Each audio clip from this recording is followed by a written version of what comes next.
辽源1号为什么优于日本的飞鸟1号呢？因为它已经实战部署，它已经摆在它的072登陆舰上面，这个叫做世明3号。世明3号071是船坞登陆舰，它在登陆的时候，它一定要停在所谓的换乘区，它会在那边停留时间很久，而且它这个周波的时间距离大概10到20公里，也就是说这个距离来讲。会被守备部队来讲用无人机攻击的距离，所以我觉得这种武器放在世明3号，它当然就最符合它实战的需求。今天这一场中日大战，我们要来看到在钓鱼岛这边也是全面爆发吗？另外，今天也会关心到是全球最强的雷射武器会做一个对决，中日之间我们会来看到的是辽源1跟飞鸟号来做一个 PK。最后，我们今天也会关心到的是福建号穿越台海的目的是为作战预做一个预演吗？今天就这些议题，我们会一起的来做关心。3个火线话题，今天会请来宾帮我们特别做解答的，包括第一个问题：钓鱼岛会先开火吗？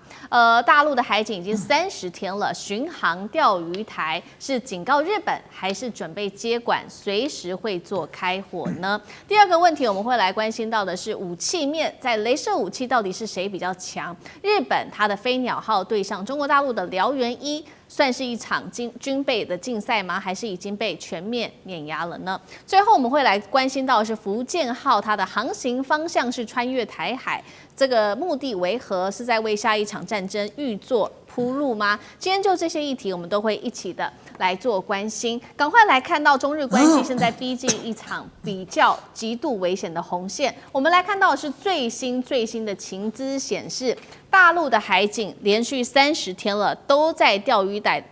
鱼岛的海域这边做一个常态性的巡航，不只是单纯的一个巡逻而已，宣告的是常态化、军事化、长期控制正在进行当中。现在也有学者特别就这样子的一个现象做了一个分析，他认为说中日关系如果持续的恶化，接下来的军事摩擦第一枪，他认为发生的地点就会是在钓鱼岛。3个原因，为什么钓鱼岛容易发生冲突？第一个，指出中日台目前都主张拥有钓鱼岛的一个主权，所以呢，主权争议清楚，他国也会极难的介入。第二点是钓鱼岛台的位置，它离日本本土又比中国大陆还要更远，日方长期的巡航执法的难度确实看起来是比较高的。最后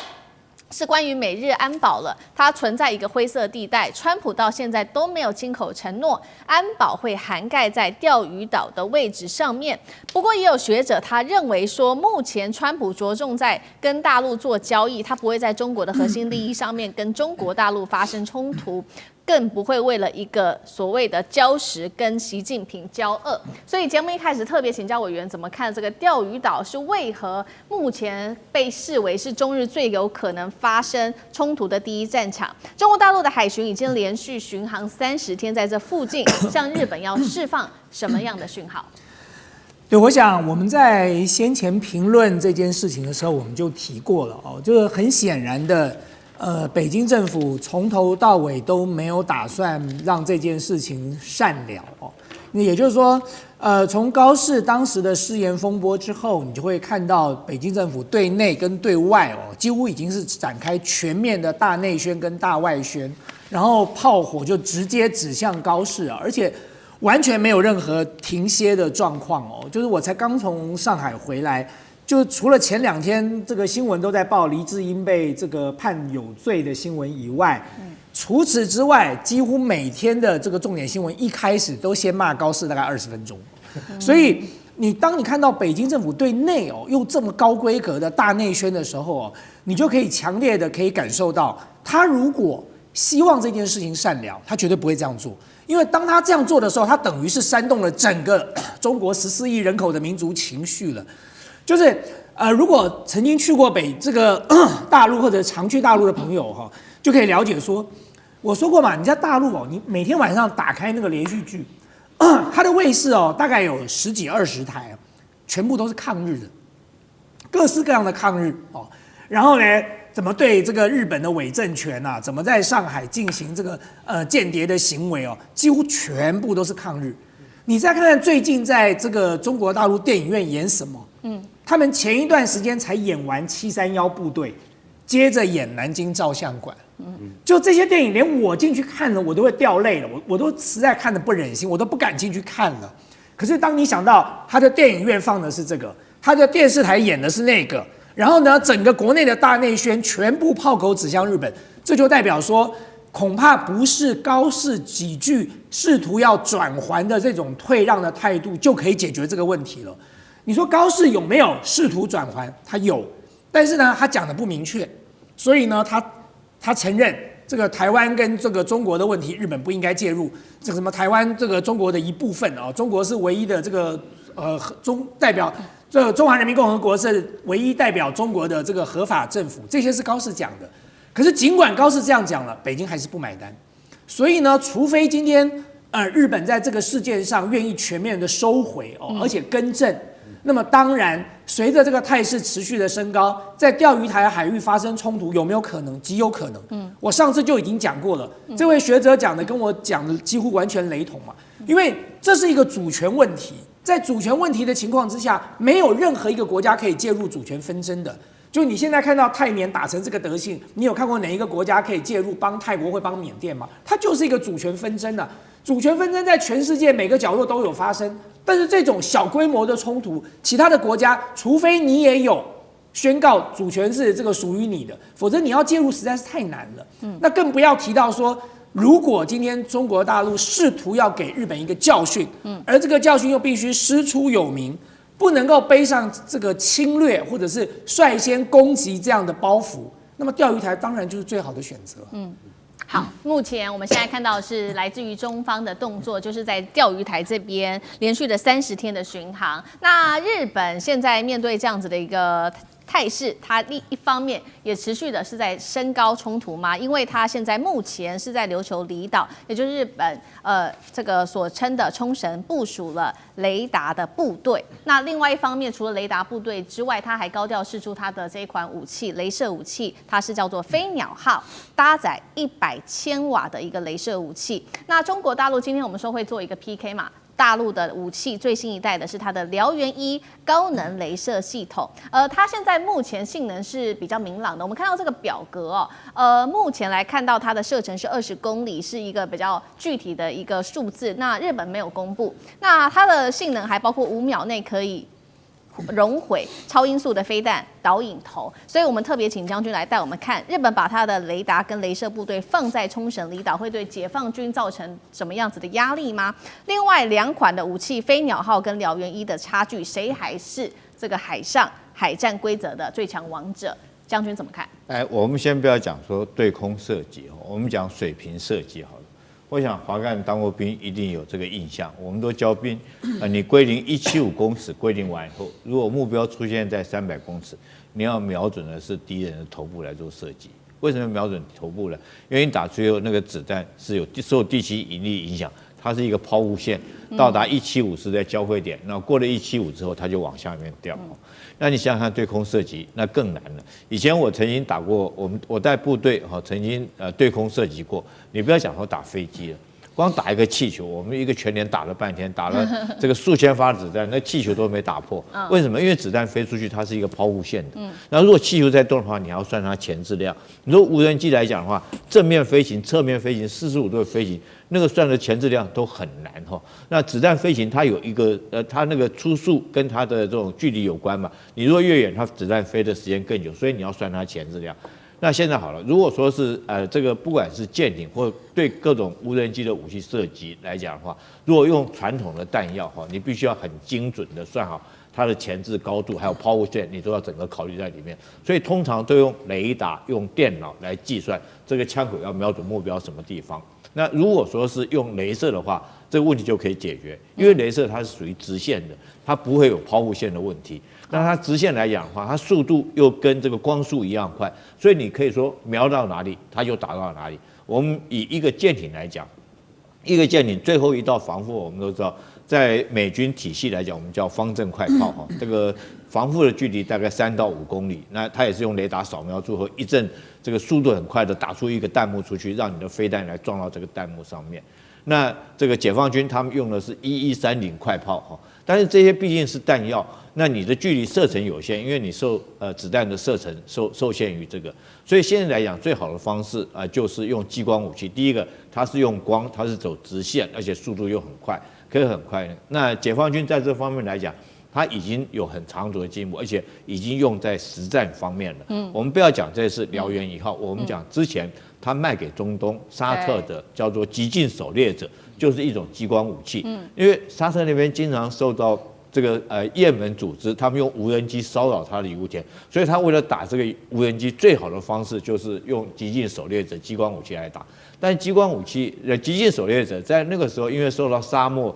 这沙尘的影响，因为它毕竟是一道光嘛，这光如果说碰到风沙或者是云雾或者雨水等等来讲的话，它的效能就会失去了。所以，但是他继续后面的研发以后，他发明了所谓燎原1号。那我们目前看这个数据，如果跟日本的飞鸟1号比较起来的话，它300 kW 对100 kW。那功率越大，代表一个就是它射程可以越远，可以射程越远。那它目前来讲是说20公里。那如果按照这个比例来讲的话，日本飞鸟1号100千瓦的话，大概我想最多就是这个6到8公里左右，按照这个比例。第二个来讲的话，瓦数越高，它销毁的速度，它溶解的速度会越快。它就是将你的弹头溶穿烧毁掉。那按照燎原1号，它的20公里。它大概瞄准一颗导弹，将它烧穿大概要5秒钟，它一直盯着它，一直让大概烧5秒钟，将它烧毁掉。那日本的这一款这飞鸟号上面来讲，如果说是它功率不高的话，如果说是要超过10秒钟以上，你才能够将弹头烧毁的话，那你就很可能脱锁，你就不见得会烧毁。那除非说是这颗导弹距离你的距离更近，你才有可能在短时间之内将它销毁。那第三个，我认为说燎原1号为什么优于日本的飞鸟1号呢？因为它已经实战部署了，它已经摆在它的07这个2栖登陆舰上面这个叫做四明3号。那各位可能很有趣，为什么摆四明3号？为什么不摆更强大的055福建舰这些军舰？因为四明3号07是船坞登陆舰。那船坞登陆舰你知道吗？它在登陆的时候，它一定要停在所谓的换乘区，就是大船换小船的地方。它会在那边停留时间很久，而且它这个周波的时间距离大概10到20公里，也就是说这个距离来讲，会被守备部队来讲用无人机攻击的距离。第二个来讲的话，你在那边停留时间长，就很容易遭受到守备部队用这个火炮对你来攻击你不能说停到那边马上就走，你很难闪躲。你又在那边停到所有大船换成小船，所以我觉得这种武器放在四明3号，它当然就最符合它实战的需求，因为这条军舰要在那边做2栖登陆，它可能要在那边停上1个钟头。那在这种状况，遭受到无人机或者导弹的攻击几率最大，而且它的距离岸边的距离又最近。这时候如果说它有这种燎原1号这种雷射的武器，可以对它做最后一道的防护来讲，不管是对导弹或者是说这个无人机都可以达到很好的一个防护效果。所以解放军已经实战部署了。那比起日本来讲，现在还在实验的阶段，那我觉得说是燎原1号应该是略胜这个日本的飞鸟号一筹。好，刚刚将军特别帮我们就这个中日之间的这个2款不同的雷射武器做了一个性能上面的一个比较。那另外一方面，我们持续的关注在中国大陆的航母的动作，因为最近真的是比较多。先前我们报道过，这个是辽宁号嘛，沿着日本的周边走。现在最新的进度，我们要来看到的是大陆海军巨无霸福建号。这一回呢，16号被直击了，它航经了台湾海峡。目前在这个目前的状况来看，甲板上是没有任何的舰载机的，但是外界也开始做解读，它的目的是要北返长兴岛进行缺失修正吗？但是重点也不是飞机本身，而是它这个航线本身被视为是具有在军事跟政治上面的意涵。那他们也认为这个是在实战前面的一个航线模拟的演练，是这样子吗？干哥怎么解读？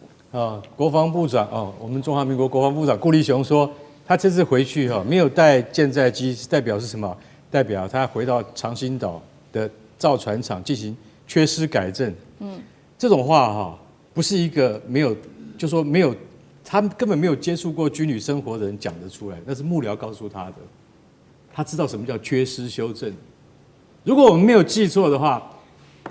福建舰是第6次部署，它还在修正的阶段状态，所以那一定是国防部联2情报参谋总部来告诉他的，对，他才会知道，不然一般人是根本就不会知道。那好，没错，福建舰现在处在一个十字路口，什么十字路口？也就是你现在高市早苗的这些言论，代表不仅仅是钓鱼台，甚至是台海，都可能面临直接而显而易见的动员，或是危险啊，不管是任何情况，所以它代表着什么？它代表新一代航空母舰的电磁弹射系统以及它的舰载机的系统完备，是不是可以达到可以担负起作战任务？这是最重要的，这比什么都重要。因为我们还有2艘航空母舰，没错，但实际上你真的如果打起来的话，一定是福建舰率领。为什么？因为它是全新设计的，而且它载有歼35，歼35在前面2艘航空母舰是上不去的哦。包括辽宁号跟山东号是上不去的哦，只有福建舰能够载。所以那个叫技术验证，技术验证是在福建舰上是非常非常重要的一件事情。现在看起来好像似乎都已经完成了，所以这次没有载舰载机。那他回到长兴岛也是很正常的一件事情。可是他等到他再下一次部署，那就叫什么？那就叫正规部署，叫真的要你随时准备。正规部署的时候就是干嘛？有任何风吹草动，你就要准备你的飞机是要去打的。现在大家都是演习，现在我的歼15或歼16飞上天，跟你日本航空自卫队的对阵，即便真的开了火控雷达，那都是一种试探。可是你随时要准备，不是试探，要真打。所以福建舰它已经到了一个阶段了，它越过这个阶段之后，它只有往前冲了，没有回头路了。那你现在我想请问一下，海军现在到底有没有准备好？这就是对于整个地缘战略最重要的一个影响，是福建舰这一次回去整备之后，它下次出来的话，它就是一个焕然一新的，它就是什么？它就是武士已经准备好了它的装备，准备好随时可以接下战备任务。而那个战备任务一下达的话，不论成败，你就是一定要干嘛？去达成任务。所以福建舰这一次的这个返回母港，其实大家不要看啊，很来来去去，好像都是常态，不是常态。它下一次部署，它一定要完成战备，这是它最大的意义所在。我们依旧来看中日之间现在的紧张关系呢，都因为日本首相高市早苗的台湾有事论哦，引发了中国大陆这边的强力谴责，做了很多一系列的制裁，包括观光、包括贸易、包括外交等等上面，现在多重抵制潮。那就连日本重要的盟友美国总统川普呢，也都打电话来关切给这个东京说应该是要劝日方不要再挑衅中国了，在台湾议题上呢，现在应该要紧急喊刹车了，因为呢，就怕日本这个小弟会打乱川协会之后现在美中关系好不容易往正轨在发展，那如果有人出来捣乱，那怕会受到阻碍所以来劝和一下。那么这个最新的进展是，高市早苗呢也对了日前发生在香港鸿福苑这个大火事件表达了他的哀悼跟慰问在情感面上呢是稍微有向大陆示好，缓和一下。不过现在高市在日本国内的民调还有他的声望呢，是持续受到这段时间抗中的红利持续的提升，甚至有不少以往对政治冷感的这些日本的年轻人他们都觉得说，这个新的首相好像不太一样很敢说，也很有想法，所以呢，他们也变得开始关注政治议题了，甚至有人觉得高市早苗很酷那觉得这个女首相很有魅力。所以我想先请问张教授，你怎么看高市他现在操作外部的矛盾，来帮助自己在国内内部的这个治理有加分的效果？但这是一把双面刃不只得罪了中国，如果万一把美国的仇恨值也拉上来了，中美轮流修理日本，他顶得住吗？我认为这个日本是想把美国拉住，然后共同来对付这个中国大陆。那高市早苗他这一招呢，会被美国看破西洋镜。因为这怎么看呢？因为毕竟中国大陆、美国、日本这个三边是采取一个动态的互动。那动态互动最后面会走到动态的平衡。那动态平衡，这个美中日在这一方面，我认为在日本来看的话，是有一些到最后面会有些吃亏。我们来看几个因素。第一个，美国跟中国大陆有一些相互的需要，在经济上、在国际上、在外交上。对，因为中国大陆是这个安理会的常任理事国，在这个甚至在区域稳定上面，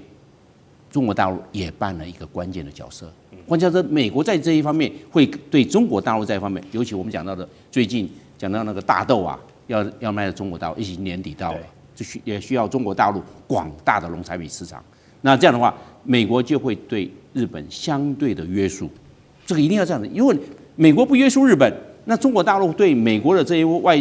我们讲的外贸上的需要，中国大陆大门会打开吗？它会有限度打开而已，并不会全面打开。那对美国的这个经济的需求来看，是不是会受到影响？所以我认为美国会因为这三个因素：国际因素、外交因素、区域稳定因素，还有我们讲的经济因素，会对日本有所约制。那第二个我们来看呢，就是历史的因素。我们在二战的时候，日本不是光打中国大陆他打珍珠港啊，他也发动在太平洋战役。太平洋战役总共美国损失了20万人大兵，这个都是宝贵的生命了。那唯一侵入到美国领土，包含我们所讲到的阿拉斯加，那个阿拉斯加，那个白令海峡，日本入侵过，日本还打过珍珠港，甚至日本还派潜舰攻击美国西岸，这个都有的。那这样的话是唯一入侵美国的。那这样的话，美国会不会有？美国或时就会相信这个事情，这个是历史的遗绪。但是因为你要翻旧账，这些都会弹出来。那这样看，那美国在这方面所吃的亏，要不要算这些账呢？我们还没有去讲到冲绳战役，所以美国对全世界也就用过一次原子弹，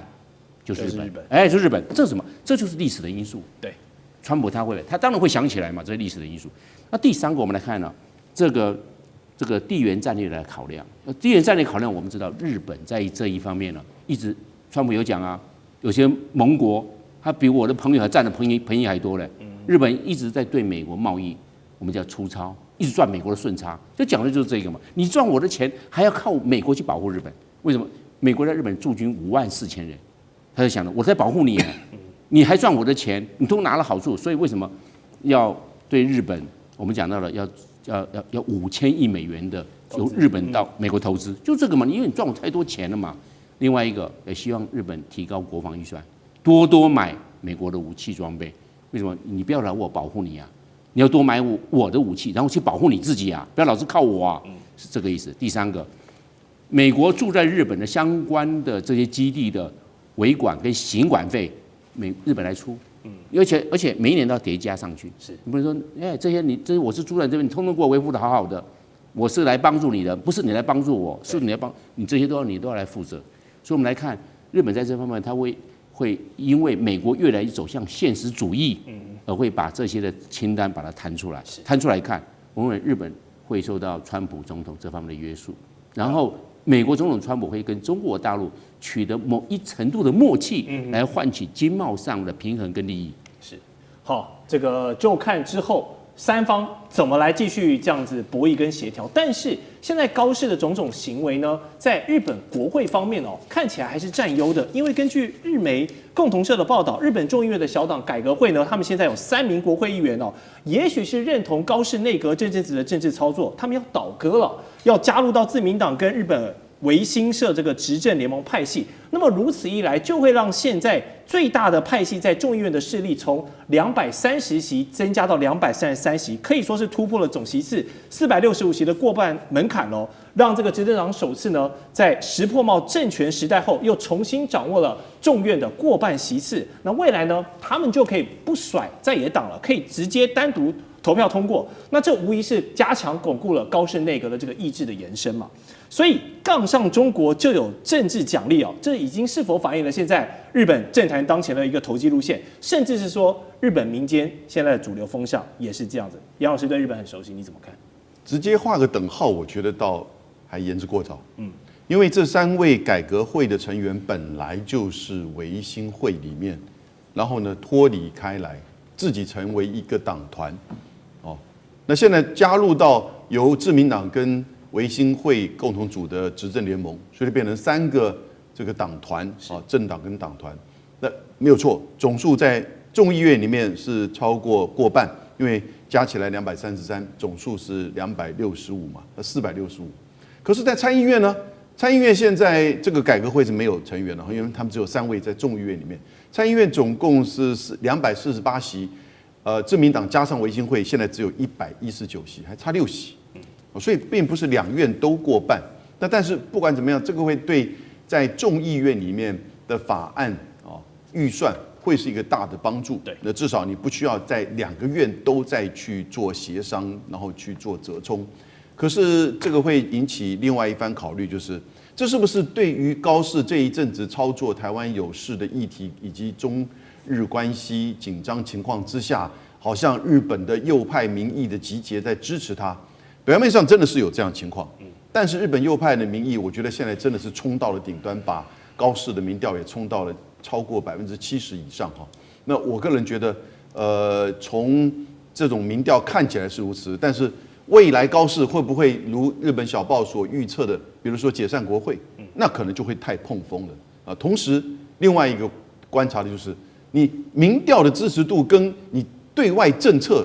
是不是要划等号？你难道民调支持度就鼓励你去搞右翼、搞反中、搞抗中？高市事实上这一阵子不是啊，你看结果引来了大老板美国的这个就是敲打，川普根本就是在敲打高市嘛。就高市当然就接到讯息了，日本国内也接到讯息了，整个在相关的论述回到原点，可是呢，并不愿意撤回发言。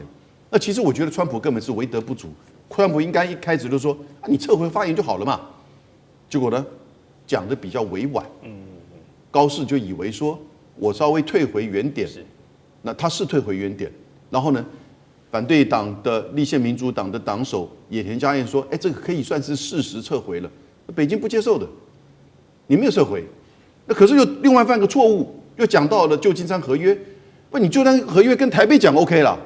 因为台北的民进党政府觉得听这个很高兴，可是你对北京讲，那等一下你跟北京建交的时候，中日联合声明、中日友好同盟条约以及另外2个政治文件，你就当不存在了嘛？就当它不存在了，因为你不是就讲说认知理解到这个台湾是属于中国的一部分，而且后面还有一句话。会遵照波茨坦宣言的第3条，第3条里面谈到的是什么？就是开罗宣言必须要实现。那这个意思就是很清楚了。你怎么面对台湾问题的时候，你本来只是讲台湾有事，日本可能会出兵，结果你现在又在间接附和，台湾地位未定。虽然日本主张是说，他没有立场，因为他已经放弃。等一下，你现在是对北京在讲话，你不是跟他建交吗？你不是接受一个中国吗？结果呢，你现在把台湾的地位又再一次拿出来去希望符合美国 AIT 跟国务院的说法，我认为北京气死了。他说你一个问题还没解决，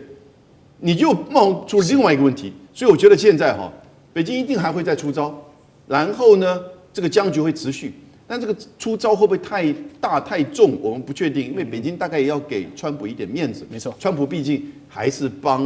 就是等于是他还是出面跟川普跟那个高市直接讲话。对，所以我是觉得接下来这个中日僵局还有的持续，而中日僵局并不代表你国内的这个右倾的民调支持，你就可以为所欲为的去做事，最后伤害的也还是日本的自己的国家利益啊。是，那最近呢，相信很多日本人民都感受到，就是陆客不来了造成的观光损失财一定是肯定有的，那也应该蛮可观的。但是也有部分的日本人就觉得说，哇，拍手叫好啊，认为这个清幽的环境终于回来了，这些诗阁旅人终于不来了。甚至有日本媒体更过分他们开始把这个体育的表现拿来当做嘲讽中国大陆的素材了。我们都知道，明年2026年就要开踢这个 FIFA 世界杯足球赛了，可以说是全球关注度最高、收视人口最多的一个体育盛会。那么这一届的这个正赛会内赛呢，扩编到48队可以说晋级资格又放宽了。那我们亚洲区获得了8.5个参赛名额，但很可惜这次中国男足呢还是没有踢进到会内赛。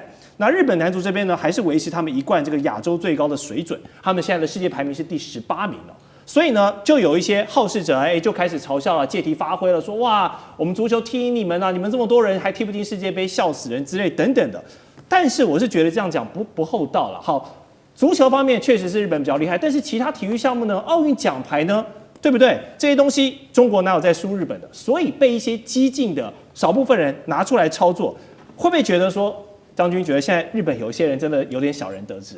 啊？我觉得这根本就是吃不到葡萄说葡萄酸的心理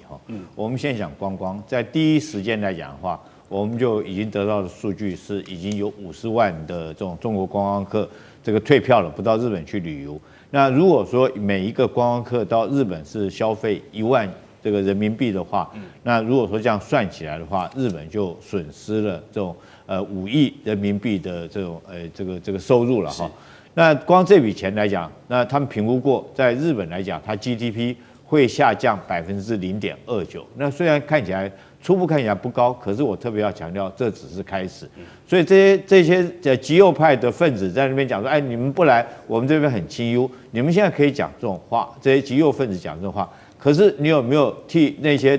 在从事观光业者来着想？不管是观光业的旅馆、饭店、游览车，甚至于说是开饭店的，或者是卖观光纪念品的，那这些人真的是苦兮兮的在过日子。但是我特别要强调，这只是开始而已，这还没有见到终点。那后续如果这件事情没有告终的话，我觉得后续来讲的话，那我不见得一定要到你日本去玩啦。包括现在我们都知道，像泰国现在这个总理就很欢迎中国人过年过去玩哈。那去年我还记得这个总理那时候他还没有当总理的时候，他亲自在泰国的机场拉一个红布条啊，欢迎中国人来玩。甚至于他当了总理以后，他特别讲，他就是华裔100%华裔的血统。可见得，如果说我不去日本玩，我别的国家大大的欢迎。尤其是说韩国这个时候，我们看到韩国的观光股票来讲突然大涨哈，因为有一艘这个邮轮本来要去日本的，结果现在就转到韩国去了。那除此之外，那包括海产也是一样哈。海产来讲的话，现在中国不买这个日本的这种海产品。那你日本就拼命吃嘛，你们这些右翼分子，你再去讲那种风凉话嘛？你可以把这些海产当饭吃哈，吃到饱。你可以不吃大米哈，不吃这个粮食，你就每天光吃这些海产，行吗？我觉得你要站在一个国家立场来想哈，不能光是讲这些话，就是第一个是川普的话，第二个是很标准的叫做民粹的用语哈。那日本这几波操作下来，我觉得你看它的损失有多大，在目前来讲，我们看到，自从高市早苗讲这种话到现在为止，股市、汇市、债市三杀全部都倒下来。股市来讲，它跌了将近4000点，也就是跌的幅度快要到7%那么多哈。那债券来讲的话，它这个殖利率暴冲到1.8这么多，也就是它股票债券价值已经下降了。那汇市来讲前一阵大概就已经跌到比照美元到1比156哈，可见呢美国经济。日本经济本来就已经状况不好，如果说再加上这种中国对你的这种只是观光、只是旅游、只是这个方面的制裁来讲的话，那你就已经造成这么大的伤害。那这只是开始，那后续来讲还有的看。之所以说体育活动，其实每个国家有每个国家的体育专长哈。对。这个甚至于每一种人种，比如说是像游泳来讲的话，这个黑人就游不过白人，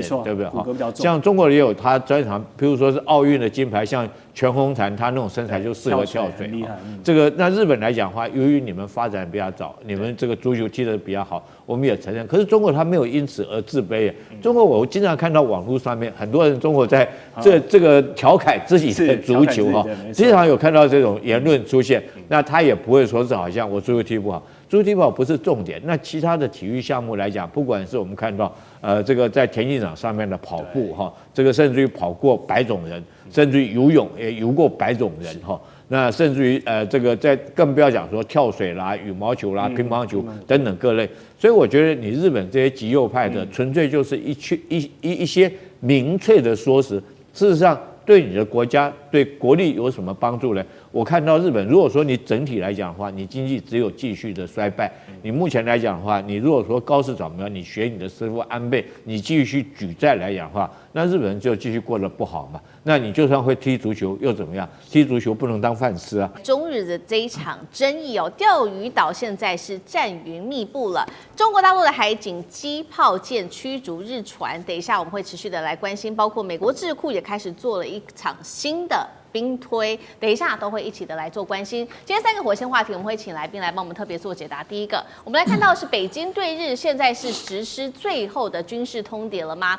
最新消息，4艘的中国海警机炮舰已经长达3个小时的时间，持续的压制日本的船只。钓鱼岛现状是否已经被改写了？日本还会继续的挑衅下去吗？第二点来关心的是，来自于美国智库这边做的一个兵推有关于如果中国大陆侵台，那美日台如果一起加入战场的话，恐怕这边说会付出惨痛的代价。而另外一个数据也显示，就算今天日本是保持中立的态度，不介入战争当中，死伤人数恐怕高达4600多人。如果真的介入的话，伤亡人数有没有可能倍数爆冲呢？这是第二点，我们会来做关心的。最后我们来看到的是，那有关于其他国家的态度，不管是美国或者是欧洲的态度，针对于这场中日的冲突又是如何呢？来看到北京已经2度的把日本告上联合国了，美国却是到至今完全的沉默。法国则是因为经济的考量的关系，现在态度导向中国。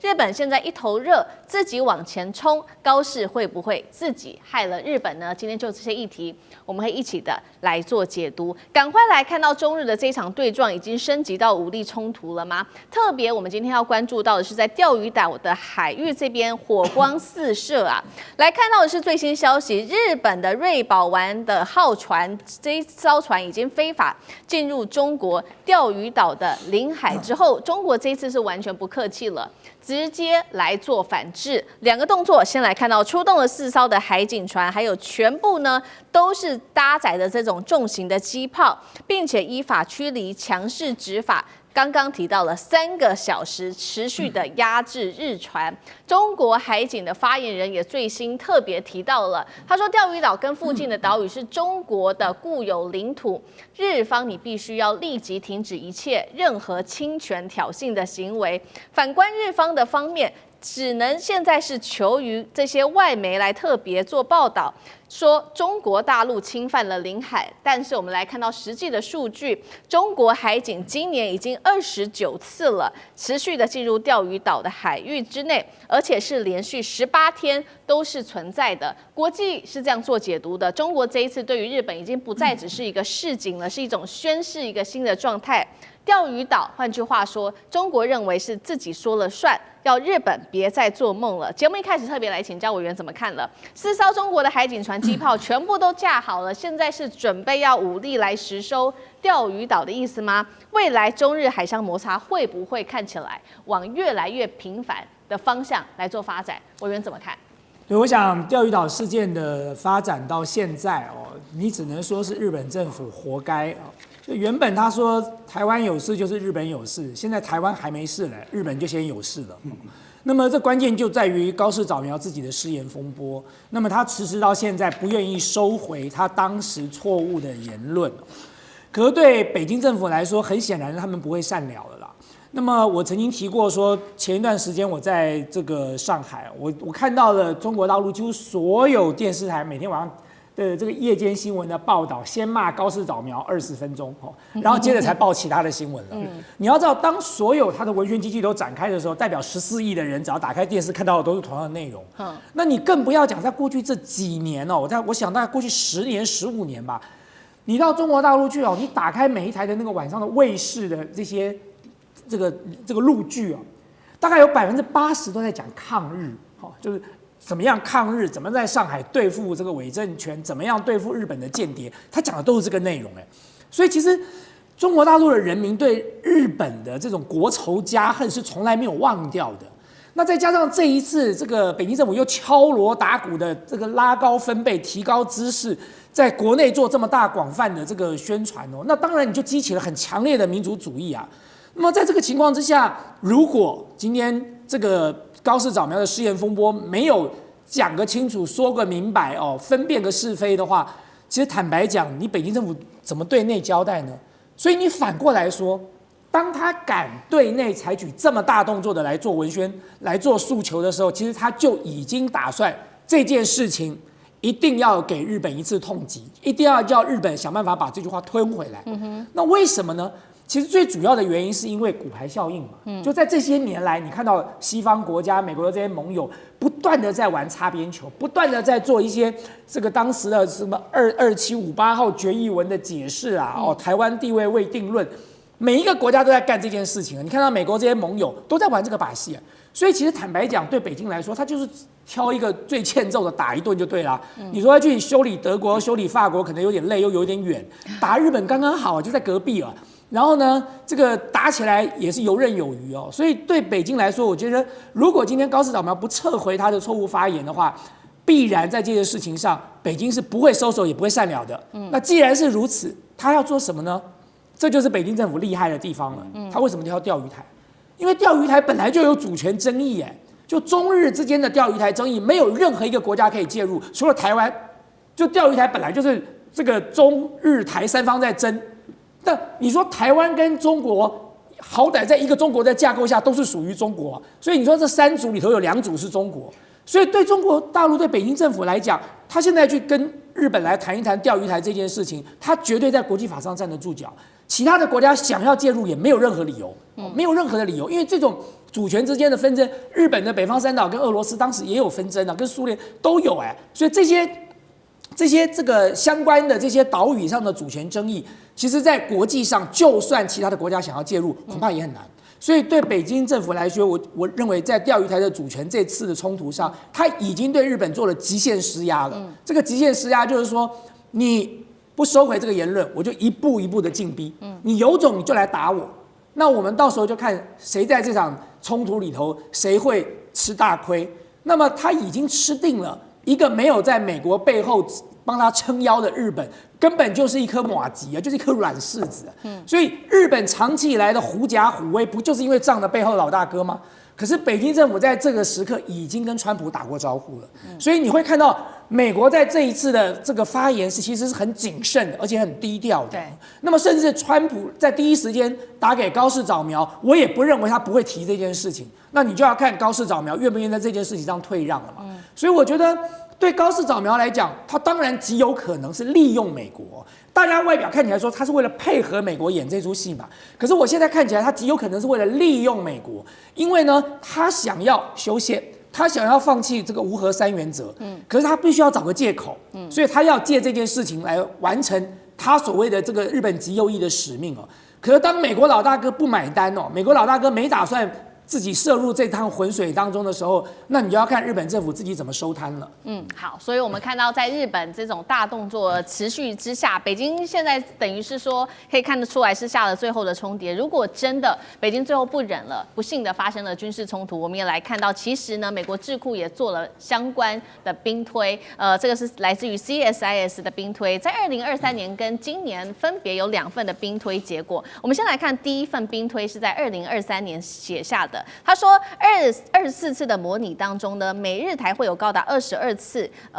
是成功可以击退中国大陆的，但是呢，还是有一个问题，就是会付出惨烈的代价。那2025今年的兵推则是有26次的模拟，这边没有讲到说到底谁会赢哦。态度已经开始有一些不一样了，但是也有提到美日台仍然是要付出巨大的代价的，但是台湾得承受被封锁。兵推也直接点名了，如果今天日本在这个当中是选择中立，而且不介入这场战争当中，只是借美军基地给美军作战的话，也会有4662人阵亡，但是没有提到说，如果今天日本真正的介入在这场战争当中，这个死伤人数有没有可能倍增？这个是完全没有提的。我们就来看，如果真的发生的话，日本真的介入的话，会不会死伤人数是好几倍？我们从这个 CSIS 报告也特别来看，是不是有美化这个数字的可能性？华球博士怎么看？好，我既然是来自中华战略及兵棋研究协会的研究员所以我要特别把兵推这个事情要界定清楚。兵推的话，就我们早年在军事方面的话，它是要具备一个兵棋台。兵棋台上面要布满所有的兵棋符号，然后呢，战斗地基线要画得非常清楚，然后呢，所有的道路都很清楚，兵力、火力部署都有一定的兵棋的符号在上面。但是我就这个 CSIS 这个来看这个它应该不严格讲应该不叫兵推，叫状况推演，就是就政治、经济、军事、心理这4个是美国克莱恩博士早年评估4大国力来评估。所以他这个应该严格讲应该叫政军经的状况推演，而不是我们真正军事的兵推，这第一个决定。那么，他说日美台22次击退北京，我觉得因为我没有看到他的想定，真正的兵推是有想定的，我没有看到真正的想定，也没有看到他的作战计划，也没有看到情报官的情报的这个判断，所以要22次击退北京，我认为这个难度是非常的高。北京不是纸老虎。北京现在的国力、军事力量是全世界排名第2，仅次于美国，还在俄罗斯之前。那么这是不是这个刻意的美化？其实以军事的状况来讲啊，用美化这个词是比较一般的说法，应该叫做事实的战况的陈述。战况打到什么程度？这个战况是焦灼或者是崩毁？那么看起来，如果照 CSIS 这样讲说22次击退北京，那这个战况一定是非常的悲惨，甚至于不敢说是全歼，但至少是重大的伤害。我认为如果就军事来看，他连要转进的机会都没有。退却的话也很难。是不是要采取逐次抵抗？那也不容易。为什么？因为你既然是22次被击退，那么表示你的兵力火力受损的非常的严重，现场的作战指挥官应该没有能力继续指挥这个部队，而且呢，就这个状况判断，增援的部队来不及投入，增援部队就是预备队，预备队投入有一个最重要的原则叫做扭转战局。那看起来如果22次连续被击退，好，那可能这个我认为这个可能性不高。而且我补充一点其实因为在过去这段时间，我有特别关注 CSIS 的相关的一些内容他其实讲的就像刚才这个华秋哥讲的，他讲的很隐晦啊，他其实从来没有把真实的状况讲清楚的。可是在这个隐晦里头，就包含很多外交辞令大家要注意2句外交辞令。第一次的2023年版本，他说要付出惨烈代价。对，这个惨烈代价有多惨烈呢？我曾经看过 CSIS 报告内容，其中有一次，美国要损失2个航空母舰战斗群被击沉在太平洋，然后要死伤几万人，然后台湾是一片焦土，整个台湾的这个陆军损失惨重那么这个他们叫做惨胜就是说好不容易打赢了。那这种情况，什么叫做惨烈代价？我要问的问题是，日本要不要付出这个惨烈代价？美国要不要付出这个惨烈代价？台湾有什么理由要付出这个惨烈代价？你看25年的版本讲的一样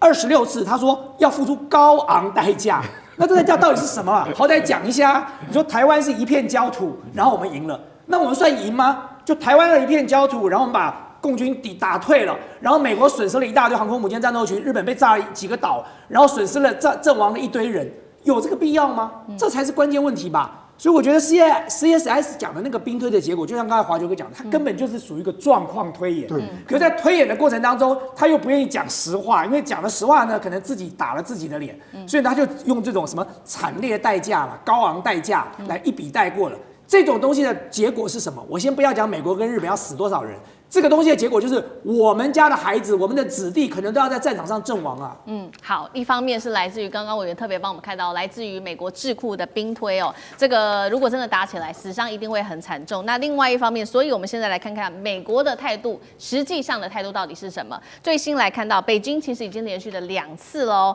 把日本告上联合国，但是美国是一句话都没有替日本说，而且专家也做了分析，川普未来如果真的台海打起来，协防台湾的可能性是偏低的，直接戳破日本右翼政客的幻想。另一方面，我们来看到另外一位是现在正要去访中的马克宏，法国总统马克宏现在大家也在看说他可能会基于现实，因为要跟中国在这个贸易上面不要让它决裂希望能够持续的出口法国的白兰地、猪肉、乳制品等等，所以在这个台湾地位上面，可能就会比较偏向这个中国不要挺日本了吗？那高市是不是一头热，自己害惨了日本呢？干哥怎么看？对啊，这就是马克宏也倒向北京这就是国际上面压垮高市最后一根稻草。马克宏非常重要，为什么？因为法国老实讲一句，是全世界第5大强国。最重要的是什么？核子威慑力。大家晓得，全世界只有5个国家具有核子威慑力，也就是中美英法俄那法国在欧盟的地位那不言自明。可是呢，马克宏他2年前他就说错话了。2年前呢，他去那个北京访问的时候，回来的时候，他在飞机上面跟记者讲什么？他说，觉得我们的政策不应该随着白宫这个打转不应该遵循白宫他们自我设限的那种政策。意思就是说什么？意思法国，我跟你讲，法国在美国眼里就是一个讨厌的盟邦，80年来都一样。对，从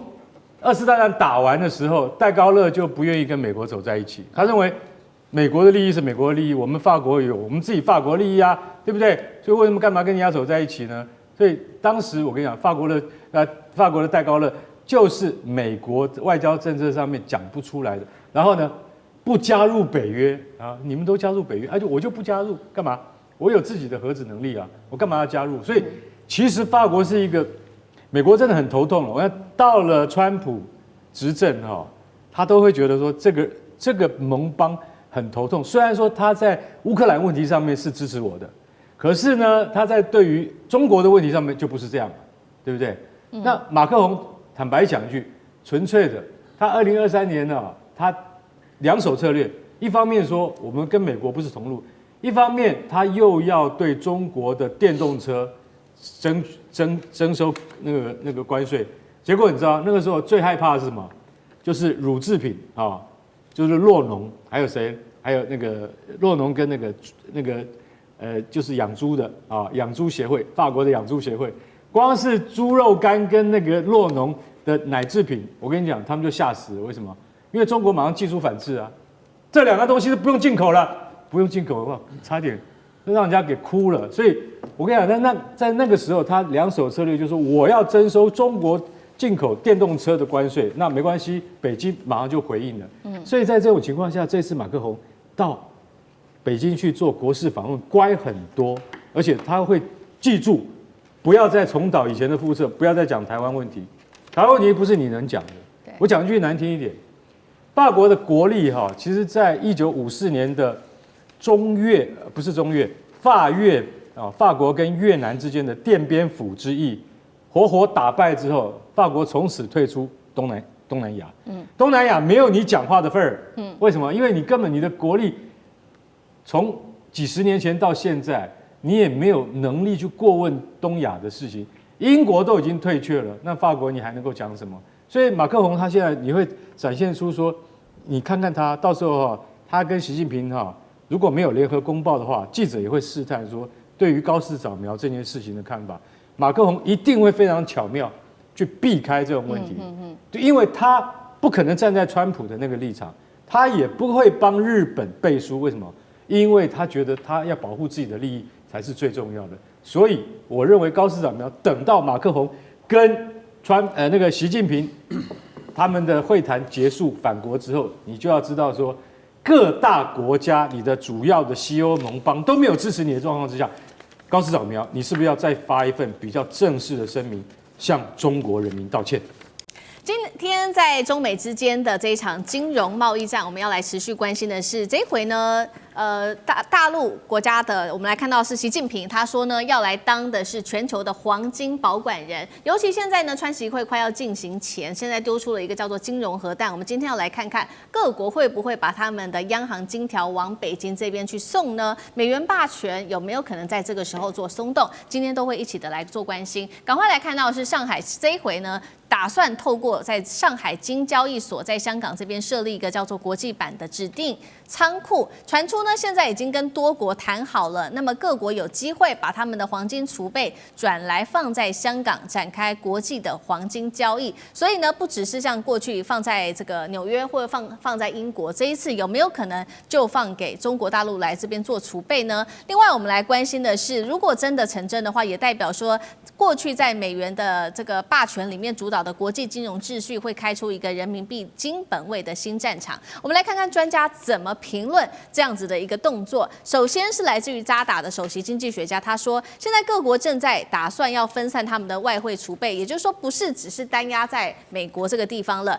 因为现在地缘政治正在加剧动荡，替代了这些支付系统新的崛起。那么大陆现在作为最大黄金生产国，也因为趁着现在阻力比较小，推进金融市场布局，他认为是非常正常的事情。另外一位专家他这样讲，中国如果能够持有更多的黄金，那么人民币的公信力就会变得更为强劲了。所以节目一开始我们要先请教上次哥怎么看了北京现在说要打造了这个全新的金融核弹国际金融储备中心，到底可不可行？各国宁可把他们的金条搬到中国大陆，也不再信任美国吗？如果川普的关税战引爆了这一场黄金去美元化风潮，这样子来看的话，中国现在的动作是在做反攻吗？上次哥怎么看？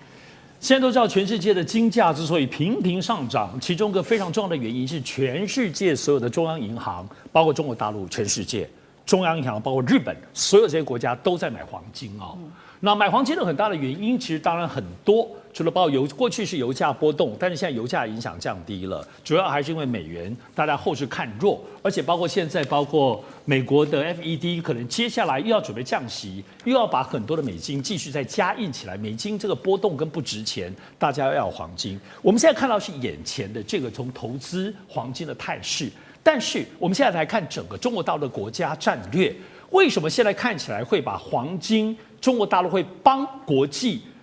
建构一个黄金储备的平台，这件事情非常非常微妙。我也建议大家要一直持续关注，我认为这是会非常非常长久性的。首先怎么说呢？首先是这样子，现在我们看中国大陆面临的处境，除了刚刚讲美元本身的波动跟美国美债这个当中的其他的这个问题之外，现在还有2大是中国大陆面临的问题。第一个部分是现在出现稳定币也就是说，现在虚拟货币这件事情，现在变成看起来是美国川普政府的国家总体的金融战略，不知道是哪个犹太天才发明出来的。特别是稳定币跟美元美债挂钩之后，形成一个除了过去来讲比特币这些虚拟货币之外，一个全新的等同跟美元一样的，在虚拟币里头狂吸全世界所有的资产，虚拟的而且是虚拟的跟美元挂钩除了美元之外，现在没有其他国家的货币用虚拟币的部分挂钩，现在吸已经据说吸得蛮厉害，像东欧很多国家，甚至包括中国大陆很多的国际贸易开始私下的从稳定币这个虚拟币开始走了。这几个月，单单这半年当中，已经吸掉了，据说有几千亿美金的规模。所以现在中国大陆现在要发展的部分，要重新建构一个实体货币经济。传统以来几百年来，大家都是货币都是跟黄金挂钩，所以当现在美国手上有这个美元的武器跟稳定币虚拟货币的2大武器的时候，中国大陆有必要重新扣紧以黄金为全世界公认标准的这个部分的平台。我想我们都知道，现在在去美元化，过去来讲都觉得人民币要起来，其实没有那么快。所以首先中国国力先是去美元依赖化，再来是去美元美债的体制依赖化。人民币其实过起来，大家觉得好推，没有，它现建构一个黄金的这个中介站，让大家紧扣黄金，而且人民币跟黄金，包括未来可能人民币会升值，作为整个中国大陆国力的提振在这个当中稳定附着之后，用人民币跟黄金建构这个强力的支撑之后，跟美元脱钩，跟美债脱钩，跟虚拟币尤其稳定币脱钩之后，这个跟全世界的经贸往来再用人民币结算，它就整个是在黄金的架构之下。也就是说，透过掌握黄金跟全球建立平台来去美元化，而不是像过去来讲拉抬人民币去美元化这个部分的思想。我想，其实中国大陆从2019年川普当时2017年执政开始，从打华为的2019年，从2022年超过几百家中国大陆在美国上市的，包括国企全部下市，阿里巴巴、腾讯一路下来，包括俄乌战争的经济制裁到现在，包括去美债，整体来说，中国大陆做这件事情，包括黄金，已经进行将近10年了。好。所以大陆的长期战略在经济上面，在金融战上面，去美元、去美债，然后它要特别强化的就是包括了黄金，还有特别强化就是人民币的交易。所以我们要来持续看到，确实大陆这一切的动作早就已经是有备而来的，而且呢，它持续的买黄金已经多久时间了？达到了10年的时间。那过去11个月也是都是连续的买进增持黄金的，撑起它的金融的底牌。我们现在来看到现在大陆是全球第6大官方的黄金储备国，所以现在每个月仍然在持续的加码当中。尤其刚刚特别提到了嘛，川普4月份打的这场关税战，让大陆更有决心要去美元化。我们看到做了哪一些的一系列动作？中国在从4月份开始抛售了至少500亿美元的美债，还计划持续的出清剩余的部位，并且把原本放在纽约联准会的这个2000多吨的黄金全部的搬回北京跟上海。本来以为只有中国做做这样的动作吗？没有。我们看到，在北京准备要撤军之前，德国就已经在考虑了，要把存放在原本美国这边的1200吨黄金也运回到德国、欧洲自己的境内。原因是什么呢？他们开始对美国不信任了，因为川普不断的对欧洲疯狂的加税，而且干预联准会的措施，都让欧洲开始正式的怀疑：黄金放在美国是真的安全吗？刚刚讲的金价确实一直不断的在创新高。我们从2005年开始看哦，到现在2025年几乎一路的在往上窜，到了这个3月份的时候，已经到达了3000美元，但是现在一度是触及到了4000美元大关，又下来一些些。那么各国黄金的增持量，我们也等一下会做一个关注。现在以俄罗斯增持的量是最多的，从300多吨一直上升到2000多吨哦。那么中国大陆第2名，那可是如果是在减持的话，等一下我们也会看到是美国第1个减持最多的，接下来是德国跟法国。接下来我们要来问大使怎么看了。川习会在即，这一次北京用黄金来说话，这是经济外交最后通牒吗？同时，习近平他这边疯狂的卖美债、囤黄金，是准备做一个金融战的反攻吗？大使怎么看？其实中国大陆对于人民币的国际化还有对美元的依赖它是采取一个比较渐进的一个做法。它第一个这种比较渐进的做法对中国大陆也比较有利。那你要立刻就是说跟美元是霸权进行宣战的话，那第一个你要别人也要跟你一起来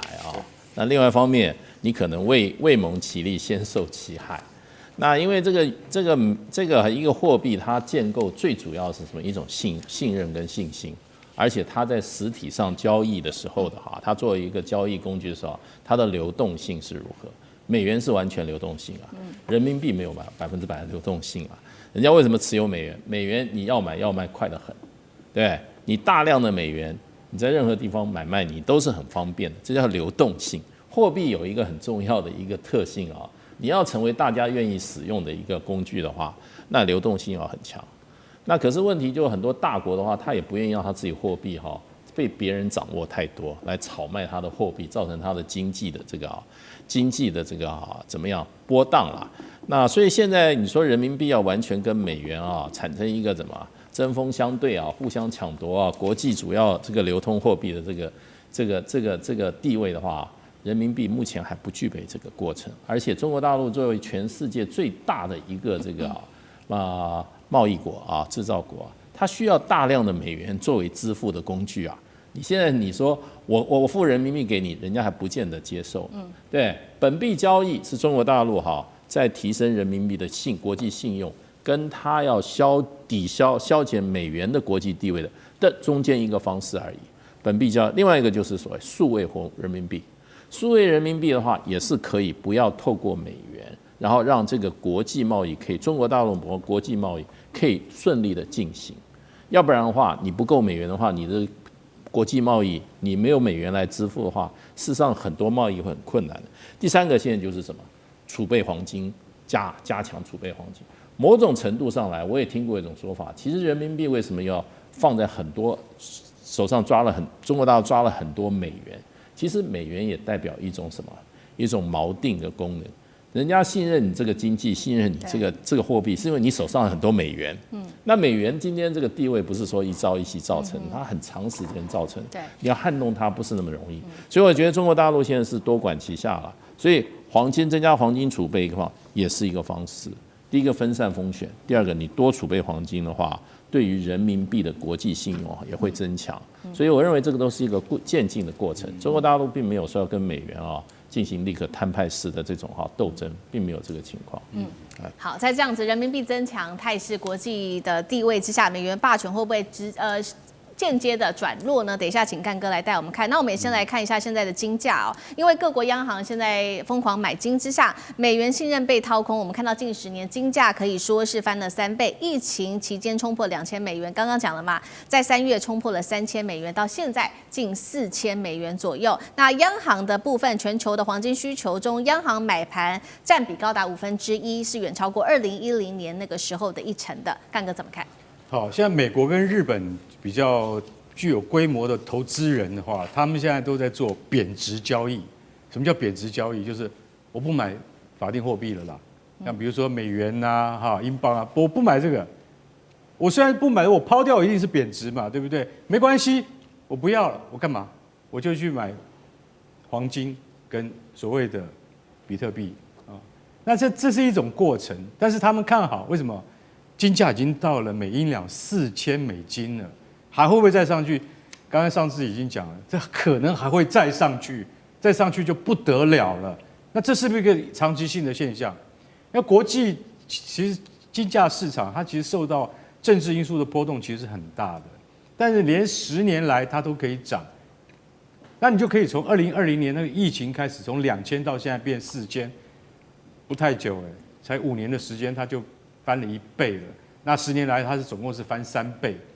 这是一个很值得观察的现象，就是说究竟黄金是不是一个可以被依赖的？因为你连白银都跟着上涨，每英两$50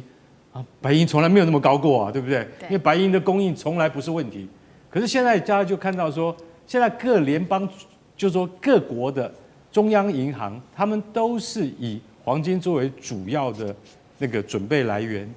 总共占全世界15%是各国央行所买的。在这种情况之下，金价只会越来越上升。为什么？很简单，破了$4000，就是因为川普他今天做的倒行逆施，害得各国更加的恐慌。所以中国他现在在布局啊，在香港啊，他必须要成立第一个啊，设立首个国际版的，就是说储存金条的地方。那这个其实它可以说服一些跟他志同道合的国家。我就看中国怎么样踏出这第一步，比如说像巴西啊，比如说像金砖这些国家哈。那你说这些国家如果说他们都愿意跟中国志同道合，那就可以开始展开去美元化的第一步。但去美元化，像大师讲，真的没有这么容易，因为信任，对，很简单，信任感，你怎么让我们有信任感？其实最简单的解决方法，你光是从两岸关系之间，你让台商可以自由汇兑贸易，从这边开始建立起，好不好？我今天讲的很直接，台商以及到这个大陆当地旅游的台湾人，或者是暂居在大陆当地的台湾人，他们能不能有这个自由，这个在这个大陆开户或是提取现金的权利，到现在是没有的。我觉得大陆这方面应该中国要从这边着手，让大家取得基本的信任。你将来的去美元化，去建立对抗美元的那种国际战略布局，才有可能会慢慢的接近成功。